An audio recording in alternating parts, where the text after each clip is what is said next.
You're listening to a special interview edition of Audible Sounds on 88.3 WRCT. And if you're hearing this, that means you've come here on your own, so thank you, listener, for supporting the show both online and off. Today I sat down with Ellie Rocks, the manager of GameChops, the Philly-based lo-fi and chiptune label. Here now is our interview. Hello, everybody, and welcome to yet another Audible interview. I've sat down with Ellie Rocks from GameChops. Hello, Ellie. Hi, nice to meet you.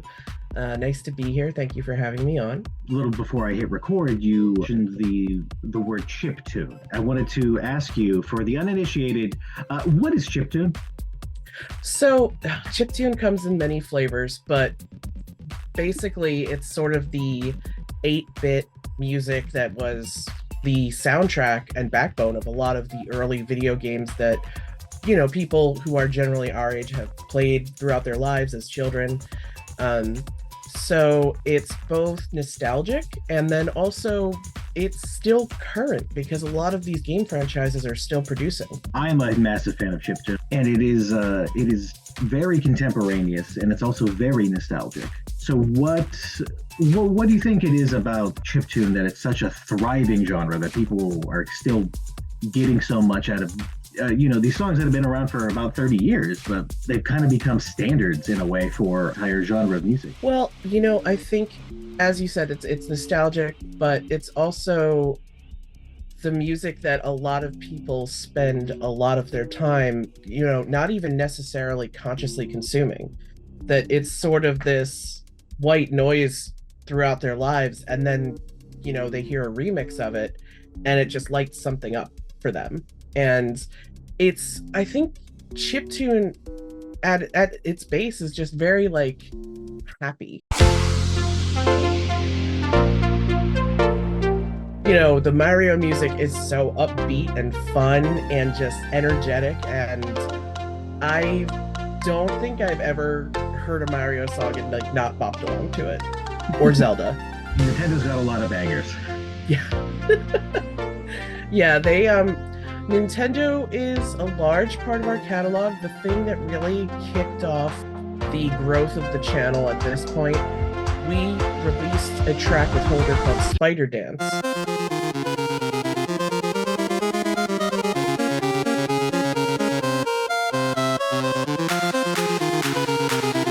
Undertale just became this tidal wave.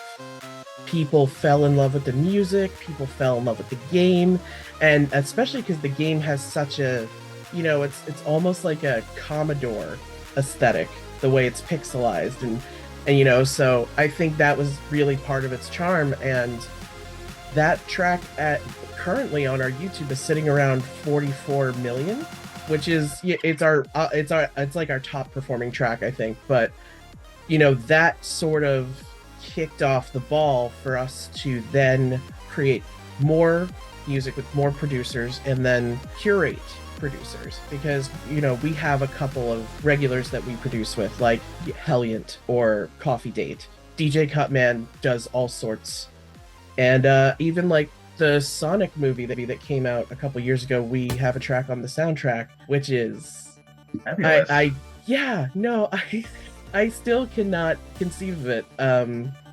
My sister went to see the movie and she sent me a picture of the track at the credits at the end where they do all the soundtrack credits, and seeing GameChops roll up there, I was just like, wow.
So did you get that email? Did you get when they we need some tracks for our movie? So spoke to Chris, and then Chris sent me, I don't recall, I think he sent me a picture of the check when it came in, just like the letterhead, not the, and I was just like, is that real?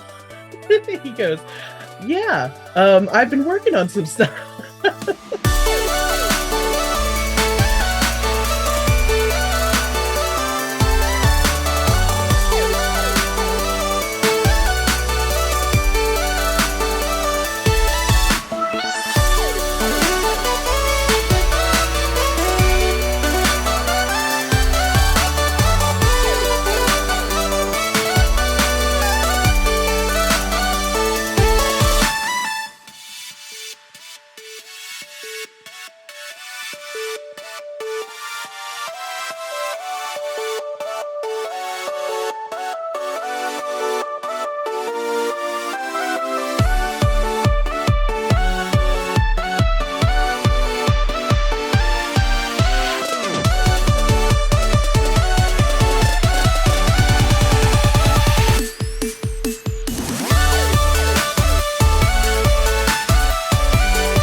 Zelda and Chill is kind of became our vinyl flagship, and now we have there's three of them, 1, 2, and 3, the trilogy, if you will.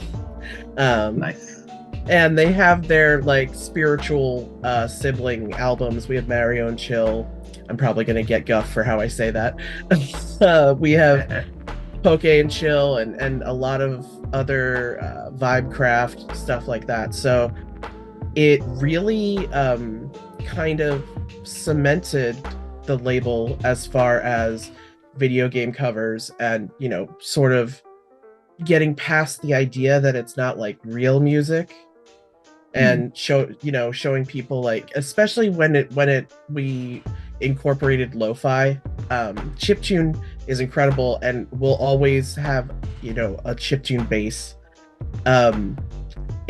but the lo-fi, we just happened to start doing it when it was on the rise a little bit, and now there's a lot of other lo-fi video game music channels. But I'll say that it feels like as soon as I discovered kind of chiptune lo-fi, and it immediately there was a million different options, which overnight. is funny, because I remember, gosh, okay, I'm gonna date myself here, in like 1998 when I was in high school, and I was listening to these albums my friend introduced me to called Verve Remixed, and it was all old jazz and blues songs that had been lo-fi remixed with beats and stuff like that. So I was like, oh my gosh, this is great, but nobody else is listening to it. It was, it was not crazy popular. It was just this thing that me and my music nerd friends liked. Same thing kind of with trip hop. Like, that was, if you were into it, you were into it, and like there was plenty to have, but it wasn't one of those things that is common. I have run into people in the wild. It's so strange. I also get flagged, like when I'm in a Discord server or something, it says GameChops in my bio, so people will be like, wait, do you mean like GameChops? And I'm just like, yes, that's my job. It's really amazing. We had one of our producers, I mean, he is his own powerhouse, Mega Ran. He actually got a track on Kevin Smith's Clerks 3 soundtrack. Interesting choice. Megaran has such a vast repertoire. We put out an entire Materia album. He basically wrote a rap opera about the storyline of Final Fantasy. It's amazing. But it is the only time I've fully understood the storyline. So what rhymes with Sephiroth? Oh God, I don't know. That's a tough one. I'm sure Megaran would know that. I don't. I used to write. I don't write raps though, despite listening to a ton of it. So I don't mind telling you that Zelda and Chill pretty much helped me get through COVID. I'm glad to hear that. Felt like that was lo-fi was the only type of music I could digest for all of 2020. It's interesting that you said that was something that you were kind of trying out, that it was a little different than, say, chiptune. Was this somebody that came to you with the lo-fi, or is this a deliberate choice of GameChops? It was sort of just a slow evolution over time, because we started trying it out and prior to Zelda and Chill, and then, we decided to take a chance on doing a full lo-fi album with Mikkel. And he just nailed it. He knocked it out of the park, and people really resonated with it. And even people who don't listen to traditionally would listen to video game music will listen to and appreciate the Zelda and Chill series. And I think it was just all of the right things were happening at the right time, and it evolved into lo-fi is a big part of our label. We still do other genres, even so far as anime stuff. We have some Legend of Korra remixes, so we're branching out a little bit, but we want to stay sort of in the zone of video games and those soundtracks, and even new soundtracks, like the Bloodborne games. We have some of those. So it's a really fun mix, and it never gets boring. Let me ask you this. Genres come up a lot on our show, and you said you have other genres. What are some more obscure genres that you might want to share? So we have a sub-imprint of the label that we haven't produced anything for in quite some time, but it's there, called Jozu.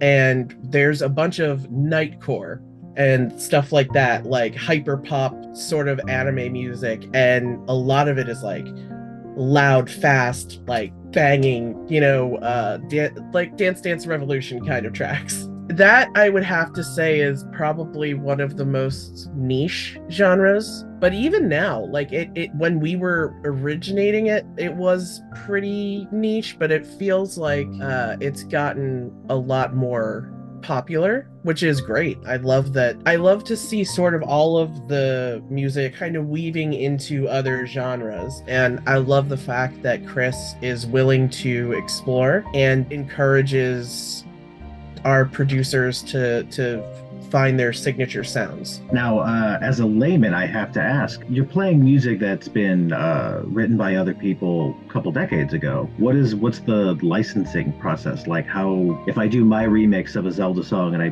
bring it to you, what's that process like? So we obtain mechanical licenses for the tracks, and basically it's akin to a cover license. So when somebody releases a cover of a song, Michael Bublé has I don't know if he has any original songs. He might do all standards. I don't know if he does either, actually, but yeah. But standards are a thing that we actually have.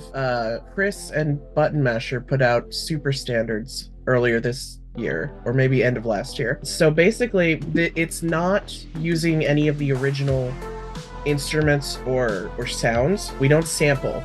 All of the stuff is reproduced by the artists in their own style, and then Chris masters it. Earlier today, we had a release that might actually still be happening.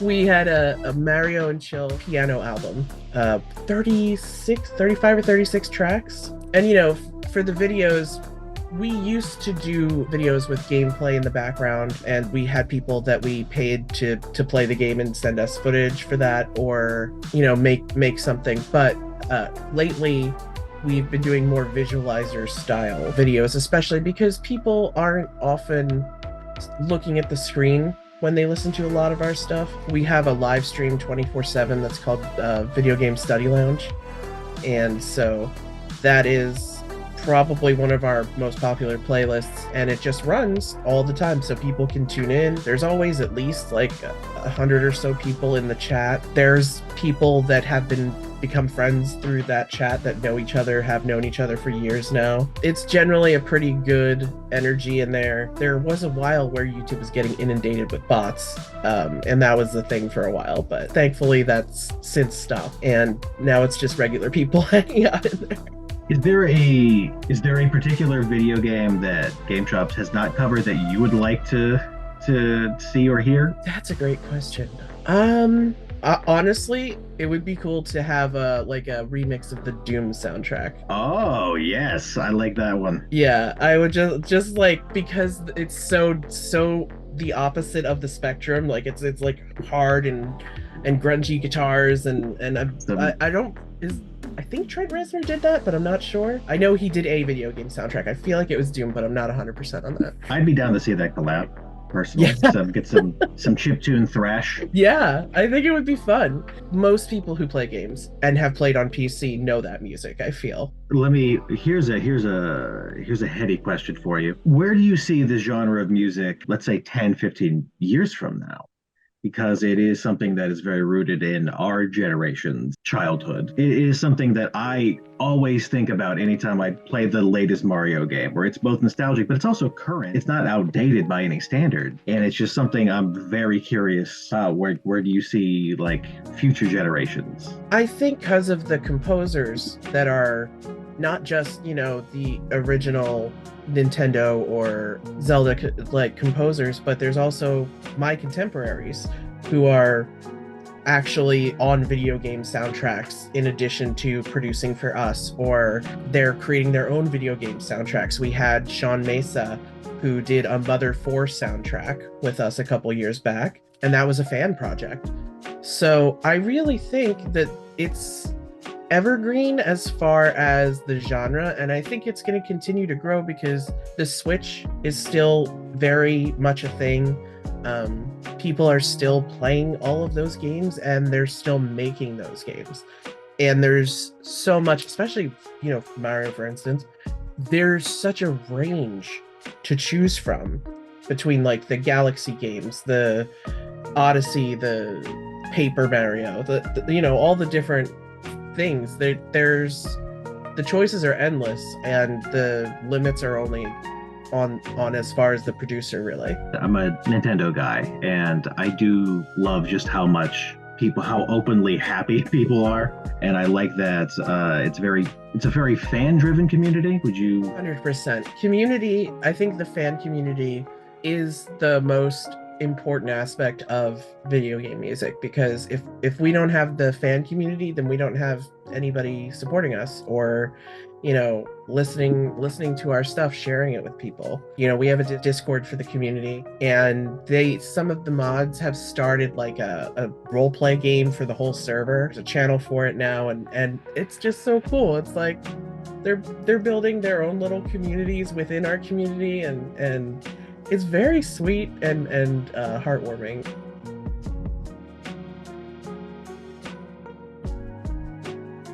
You're listening to my special Audible interview with Ellie Rocks, the manager of GameChops. A little later in the interview, I asked Ellie about what tracks GameChops had coming up.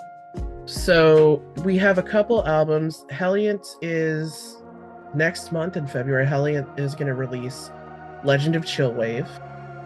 We have Joshua Morse going to be doing an album called Zelda Grooves. That's out in March.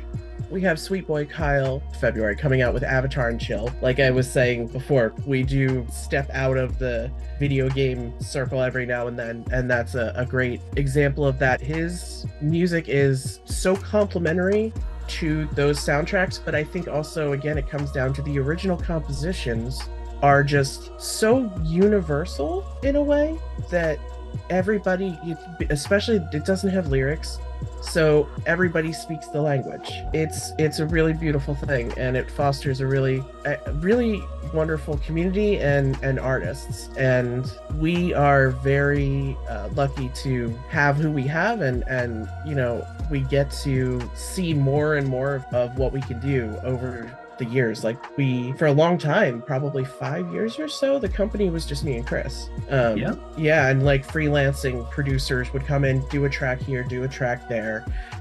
We didn't have people we were regularly doing albums with. That evolved, I think, probably over COVID, is when Chris really was able to sort of take a look at where things were and who we were working with, and who we wanted to work with more.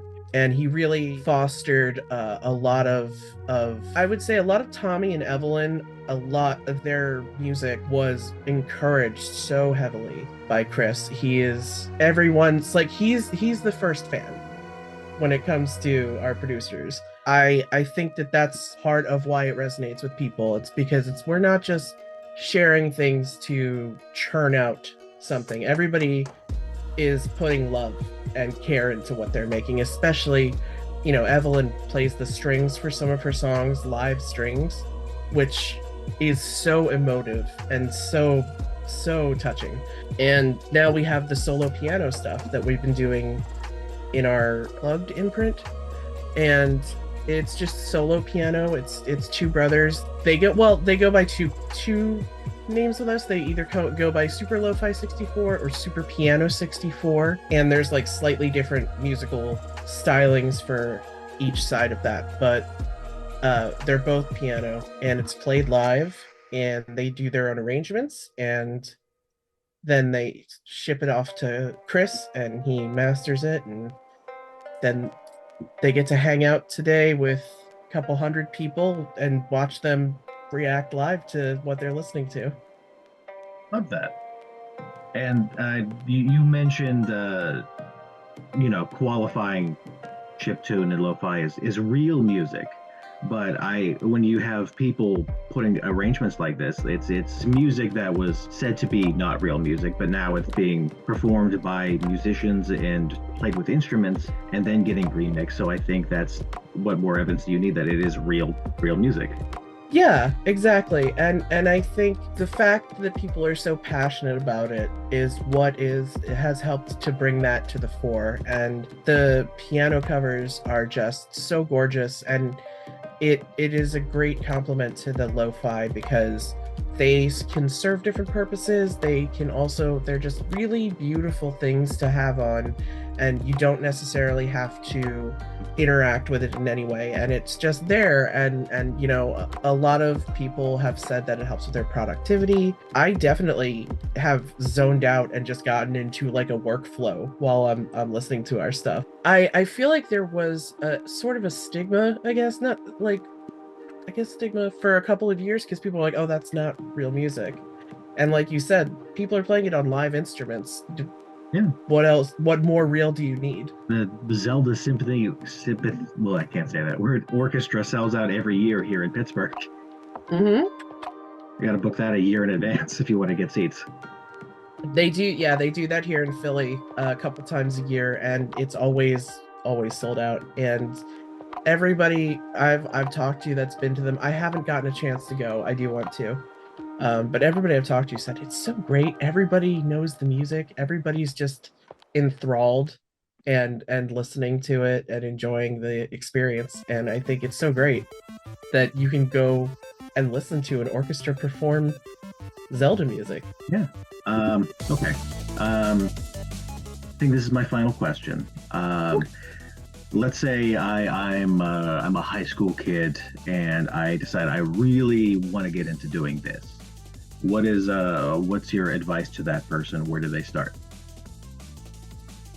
I mean, I think they start with figuring out what kind of music they're interested in making.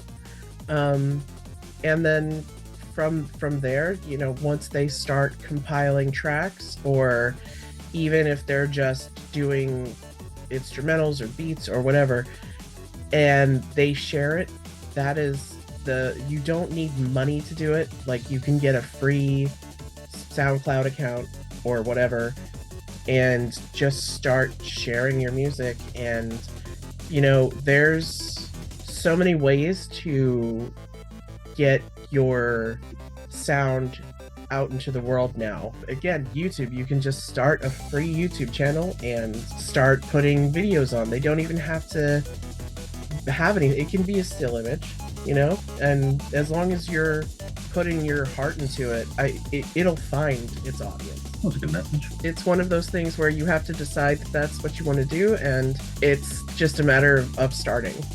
And once you start getting your work out into the world, people will start hearing it, and then people will start sharing it if they like it, and then from there you can sort of write your own ticket. Okay, cool. Well, it's been lovely chatting with you, Ellie. Thank you so much. It's been great. And again, thank you for reaching out to us. Of course. Hey, thank you for responding, because you don't have to. I'm just some random guy in Pittsburgh. Oh, I used to be a booking agent, so I get that. It's just like calling people like, hey, you don't know me. Do you want to do this thing? Yeah, I did that to Matthew Mercer back at MagFest Really? a decade ago. Yeah, I emailed him and I was like, hey, sir, I'm going to be at MagFest. Would you like to have an interview? And he said yes, because he wasn't super famous yet. Nice. And what was he like? Oh my God, he was so nice. He is the warmest. I was at ease immediately, even though I was so nervous, because it was like, oh my gosh, it's Matthew Mercer. He's like the Disney Prince of D&D. So I was, all nervous, and he was so chill, so nice. He talked to me for like over an hour. Definitely didn't have to do that in the middle of a convention. And yeah, it was just a really great experience. And that's sort of MagFest is what brought all of this into my life as far as the video game music and stuff like that. I love that. But yeah, it was really great talking with you, and I really look forward to hearing the show. And that was my interview with Ellie Rocks from GameChops. They can be found online anywhere you consume music. That's YouTube, Spotify, and Bandcamp. Some of the artists featured on today's episode have been Holder, DJ Cutman, Helliant, Coffee Date, Sweet Boy Kyle, and Michael Lo-Fi. For Audible Sounds, I've been John Hartwell. See you all next time.